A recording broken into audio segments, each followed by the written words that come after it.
ಭಾರತದ ಪ್ರಜೆಯಾದ ನಾನು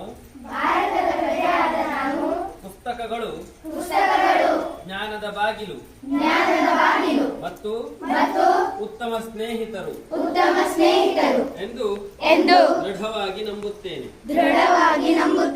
ನನ್ನ ಜೀವನದಲ್ಲಿ ಓದುವ ಹವ್ಯಾಸವನ್ನು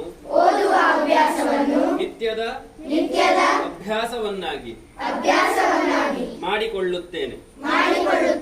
ಪುಸ್ತಕಗಳನ್ನು ಓದುವ ಮೂಲಕ ನನ್ನ ಜ್ಞಾನ, ಕಲ್ಪನಾ ಶಕ್ತಿ ಮತ್ತು ಸೃಜನಶೀಲತೆಯನ್ನು ಹೆಚ್ಚಿಸಿಕೊಳ್ಳುತ್ತೇನೆ. ನನ್ನ ಜ್ಞಾನದ ಬೆಳಕನ್ನು ನನ್ನ ಕುಟುಂಬ, ಸಮಾಜ ಮತ್ತು ದೇಶದ ಏಳಿಗೆಗೆ ಬಳಸಿಕೊಳ್ಳುತ್ತೇನೆ. ಓದುವ ಸಂಸ್ಕೃತಿಯನ್ನು ಬೆಳೆಸಲು ನಾನು ಸದಾ ಶ್ರಮಿಸುತ್ತೇನೆ ಎಂದು ನನ್ನ ಮನಸ್ಸಾಕ್ಷಿಯಾಗಿ ಪ್ರತಿಜ್ಞೆ ಮಾಡುತ್ತೇನೆ. ಜೈ ಹಿಂದ್. ಹಾತ್ ನೀಚೆ.